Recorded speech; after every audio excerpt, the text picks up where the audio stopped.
Apa yang dimaksud bertuhankan bayangan?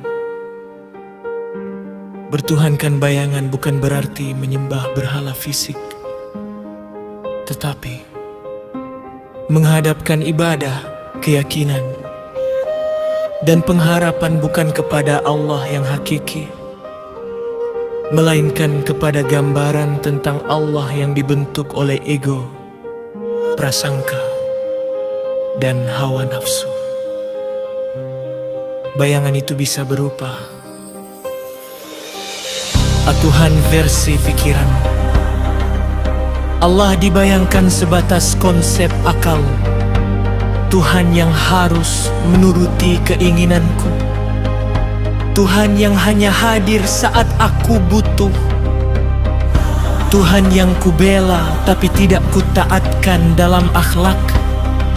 Ini Tuhan dalam kepala, bukan Tuhan dalam hati yang tunduk. Di Tuhan versi nafsu.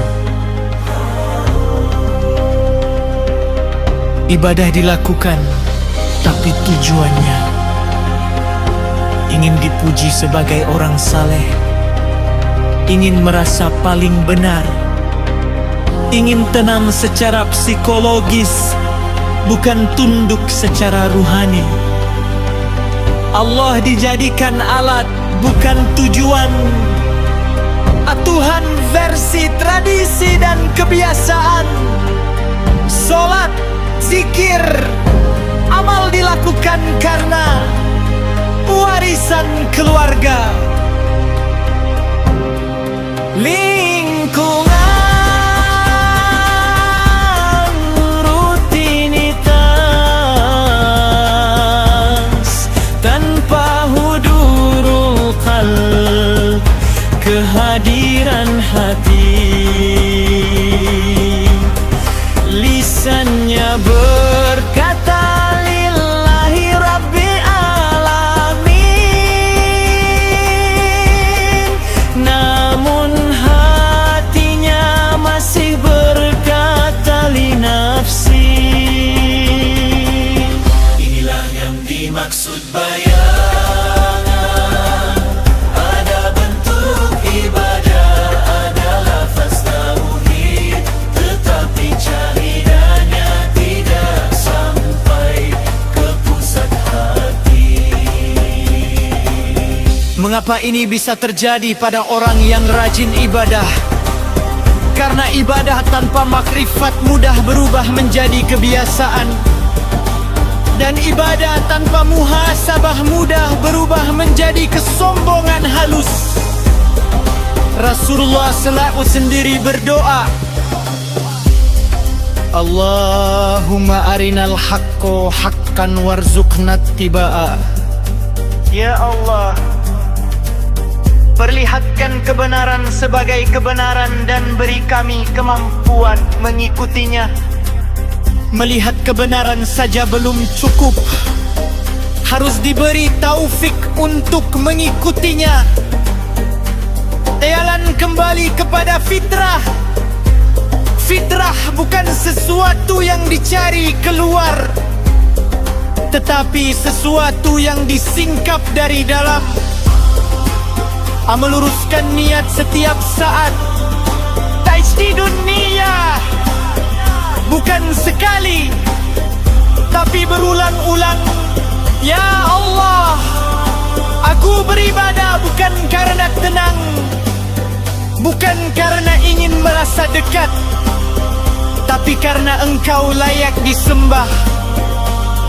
Jika ibadah hanya untuk rasa, maka ketika rasa hilang, ibadah pun goyah. Menumbuhkan fakru ilallah, bukan merasa aku sudah sholat, aku sudah zikir, tetapi tanpa Allah aku tidak bisa sholat, tanpa Allah aku tidak bisa berzikir. Ini memindahkan pusat ibadah dari aku beramal menjadi Allah memberi amal. Menghidupkan muhasabah, bukan menghakimi. Orang yang hampir pada fitrah, sibuk mengoreksi diri, tidak sibuk menilai iman orang lain. Tanda mulai lepas dari bayangan adalah runtuhnya rasa paling benar. Dia berjalan bersama Waliyam Mursida, al-ulama warasatul anbiya. Sebagaimana penutup tulisan Anda, ini sangat tepat. Karena ego tidak bisa membimbing ego, nafsu tidak bisa mengoreksi nafsu. Guru yang syahih sanad keilmuan dan akhlaknya bukan untuk disembah, tetapi untuk menunjukkan cermin agar kita tahu mana cahaya, mana bayangan. Jalan yang paling dekat menurut para arifin, jalan paling dekat kepada Allah adalah mengenal ketidakmampuan diri dan menyerahkannya sepenuhnya kepadanya. Bukan banyaknya amal, tapi seberapa hancur egomu, seberapa jujur pengakuan lemahnya dirimu, seberapa pasrah hatimu saat berdiri di hadapannya. Allah tidak jauh, yang jauh adalah perasaan merasa sudah sampai penutup. Bertuhankan bayangan adalah bahaya yang sangat halus, dan hanya bisa diobati dengan kejujuran batin dan bimbingan yang lurus. Semoga Allah